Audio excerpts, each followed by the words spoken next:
नमस्कार, स्वागत है आपका आर न्यूज़ 24 में। और आर न्यूज़ 24 के इस स्पेशल कार्यक्रम खास बातचीत में हम आज मौजूद हैं सागर जिले में।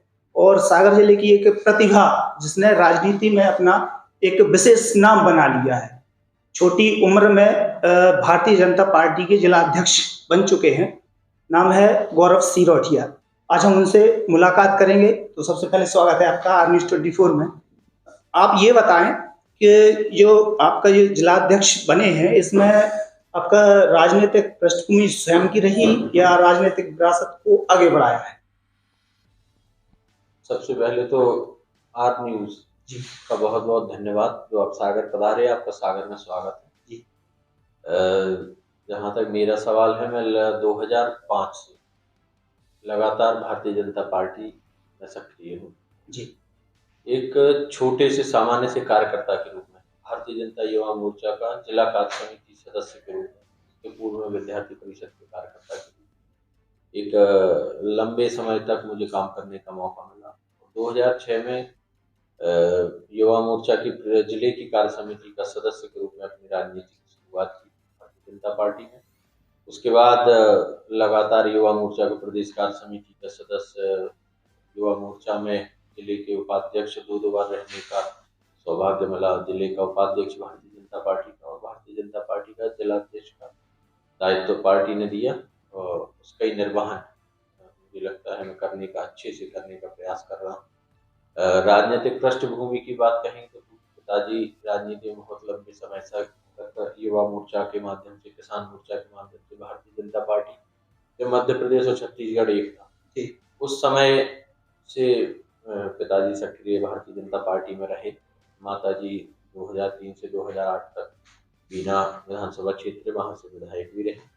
लेकिन उसके बाद लंबे 2005 में दुखद घटना हमारे परिवार में हुई। पिताजी का ब्रेन हेमरेज से निधन हुआ। उसके बाद से भारतीय जनता पार्टी में, और क्योंकि जनता की सेवा करनी थी और जनता के बीच में रहकर राजनीति, मुझे लगता है कि एक माध्यम है जनता की सेवा का भी, तो उस राजनीति के माध्यम से जनता की सेवा करनी थी। जनता पार्टी से जुड़े राज्य कार्यकर्ता के रूप में काम कर।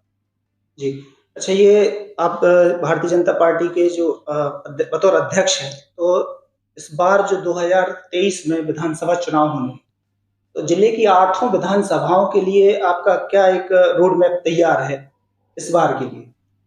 2023 के लिए भारतीय जनता पार्टी, एक तो मैं आपको बताऊं कि भारतीय जनता पार्टी एक समय के लिए केवल चुनाव के लिए राजनीति, या भारतीय जनता पार्टी केवल चुनाव के समय काम नहीं करती। भारतीय जनता पार्टी 5 साल लगातार काम करने वाली पार्टी। यहाँ का एक एक कार्यकर्ता हमेशा जनता के बीच में रहकर और कार्यकर्ताओं के बीच में रहकर काम करने वाले हमारे सभी जनप्रतिनिधि हैं। 2023 में 8 की 8 विधानसभा भारतीय जनता पार्टी जीते। इसको लेकर हम लगातार बूथ प्रबंधन के माध्यम से हितग्राहियों को, जो मध्य प्रदेश की सरकार का और केंद्र सरकार की कई हितकारी योजनाओं का जो लाभ मिल रहा है, उन हितग्राहियों से संपर्क के माध्यम से, बूथ प्रबंधन के माध्यम से, हमारे पन्ना प्रमुख, पन्ना समिति तक की तैयारी भारतीय जनता पार्टी की बूथ स्तर पर है। और कार्यकर्ताओं में उत्साह है कि हम लगातार इस बार भी सरकार और बड़े अंतर से बनाएंगे। लक्ष्य को लेकर सभी कार्यकर्ता काम। 2018 विधानसभा चुनाव में जो 8 विधानसभाओं के अलावा 3 विधानसभाओं का जो डैमेज हुआ था पार्टी के लिए, तो उसको पूरा करने के लिए इस बार क्या रणनीति होगी? ये जहां हारी हुई विधानसभाएं थी, अभी वर्तमान में तो जैसे सुर्खी हम हारे थे, लेकिन जब भारतीय जनता पार्टी से कोई प्रत्याशी लड़े तो ऐतिहासिक बहुमतों से, जो आज तक नहीं जीते, 41,000 वोटों से। इसी तरह बंडा और देवरी दोनों विधानसभा में भी जनता को ये समझ में आ रहा है कि कहीं ना कहीं कांग्रेस के विधायक को जिताकर हमने कहीं ना कहीं उस विकास की राह में, जिस तरह से 2 विधानसभाओं को भी आगे बढ़ना था, वो पीछे रह गई हैं। लेकिन इस बार ये माहौल है दोनों विधानसभाओं में भी, और 8 की 8 विधानसभाओं में प्रचंड बहुमत से भारतीय जनता पार्टी, ऐतिहासिक बहुमतों से 8 विधानसभा। अच्छा, कयास ये लगाए जा रहे हैं कि जो मतलब कोई सीटें हैं, जैसे मान लो रई है या सागर है, इनको लेके एक चर्चा है लोगों के बीच कि हो सकता है मंत्री भूपेंद्र सिंह सागर जिला से बतौर प्रत्याशी आए, या हो सकता है कोई अन्य प्रत्याशी किसी और विधानसभा जाए। ये जो है आपकी जानकारी में रहता है, तो इसका क्लियरेंस करें। मैं एक बात बता दूं, भारतीय जनता पार्टी में नेता ये कभी तय नहीं कर पाते कि हम कहाँ से चुनाव लड़ें। भारतीय जनता पार्टी में तो पार्टी का नेतृत्व जो हम सबको आदेश करता है, चाहे हमारे सभी विधायकगण हो चाहे मंत्रीगण हो, जो भारतीय जनता पार्टी का शीर्ष नेतृत्व हम सबको आदेश करेगा। तो माननीय भूपेंद्र जी के बारे में आप कह रहे हैं खुरई से लड़े, पार्टी ने उनसे कहा सुर्खी से लड़ना है, वो सुर्खी से लड़े। पार्टी ने उनसे कहा खुरई जो चुनाव लड़ने जाना है, वो खुरई से लड़ गए। तैयारी उनकी सुर्खी की थी, लेकिन पार्टी ने कहा खुरई से लड़ना है तो खुरई से लड़ गए। पार्टी जहां से कहेगी, हमें लगता है हमारे सभी नेता भारतीय जनता पार्टी का एक एक कार्यकर्ता नेतृत्व जो हमारा निर्णय करता है उसको शिरोधार्य करता गौरव सिरोठिया भी जिले में और पूरे क्षेत्र में एक अच्छी लोकप्रियता रखते हैं। 2023 के विधानसभा चुनाव में बतौर प्रत्याशी किसी विधानसभा से आएंगे? ये भी मैंने आपसे कहा ना कि ये भी भारतीय जनता पार्टी तय करती है। व्यक्तिगत हमारा मन हर कार्यकर्ता को होता है कि हम कभी जनप्रतिनिधि बने, हम चुनाव लड़े, हम जनता के बीच, लेकिन हमारे यहाँ निर्णय पार्टी करती है। पार्टी कहेगी तो चुनाव लड़ेंगे, पार्टी कहेगी कि लेके आपको काम करना है तो वो काम करेंगे। जो विकास यात्रा निकाली जानी है, इसको लेकर क्या तैयारियां हैं जिले और विधानसभाओं के बीच?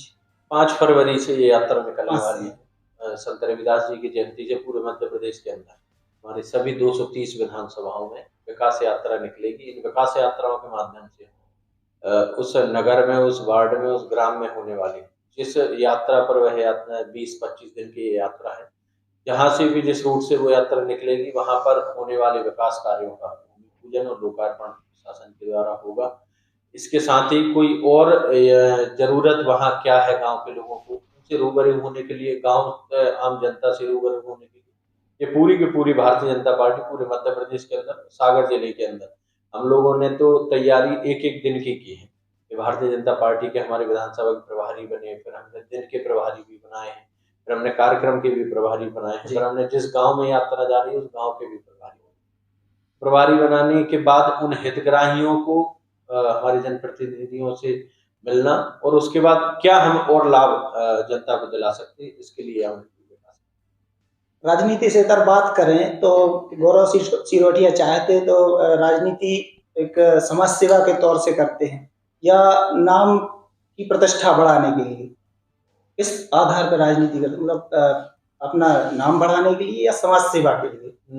नाम बढ़ाने की आवश्यकता इसलिए नहीं थी कि जब हम जिस परिवार में हुए वो पर्याप्त, मुझे लगता है मध्य प्रदेश में नाम अपने आप में परिवार का था, लेकिन जनता के बीच में रहकर जनता की सेवा के लिए सभी को, क्योंकि हम उस अंत्योदय के लक्ष्य को लेकर चलते हैं। भारतीय जनता पार्टी में जो हम लोगों को सिखाया गया है कि हम गरीब व्यक्तियों को कैसे लाभ दिला सकते हैं, जो गरीब है, शोषित है, उनको हम लाभ शासन की योजनाओं का या व्यक्तिगत तौर पर भी हम कैसे उनको आगे लाकर समाज के उस वर्ग में खड़ा करें कि समानता का भाव उनके भी है। इसको लेकर हम भारतीय जनता पार्टी के सामान्य से कार्यकर्ता के रूप में ही हमेशा काम करते हैं कि हमारे सभी पार्टी के लोग और हम व्यक्तिगत इस तरह से हम आम जनता के बीच में सामान्य रूप से काम कर सकें। युवाओं के लिए एक कोई विशेष संदेश, चूंकि आप युवा हैं और युवाओं के एक आइडल है, तो उसके लिए कोई विशेष संदेश जो लोगों के बीच जाए और वो आपको फॉलो करें, आपकी बात को फॉलो करें?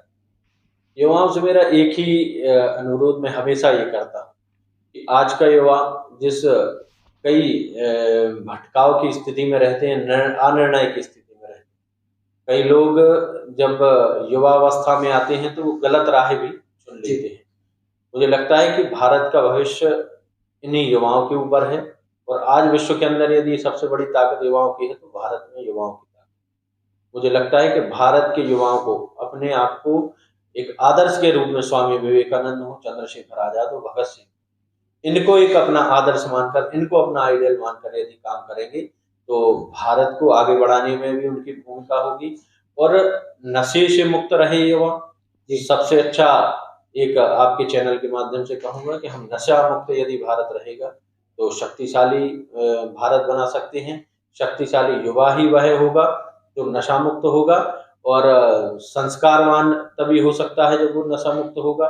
इसलिए हम वो युवा शक्तिशाली हो, सामर्थ्यवान हो, संस्कारवान हो, इसके लिए हम सभी युवाओं को भी और युवाओं से भी ये आपके चैनल के माध्यम से अपेक्षा है कि कि हम सभी साथी एक साथ मिलकर भारत के भविष्य को आगे बढ़ाने के लिए और भारत को परम वैभव तक पहुंचाने के लिए हम सभी युवा आगे बढ़कर इस भारत के भविष्य को, भारत माता के शिखर को आगे बढ़ाते हुए हम भारत की सेवा के लिए, भारत माता की सेवा के लिए हम सभी निरंतर प्रयास करते रहेंगे। यही आप जी, बहुत बहुत धन्यवाद आपकी जानकारी के लिए। और आपसे मिली जानकारी हमारे श्रोताओं और दर्शकों के लिए कितनी रास आई है, कितनी रोचक रही है। ऐसी ही जानकारियां हम लगातार आपके बीच लेकर आते रहेंगे। ऐसे ही प्रतिभावान और ऊर्जावान नेताओं से और प्रतिभाओं से हम आपको रूबरू कराते रहेंगे। तब तक के लिए नमस्कार, जय हिंद।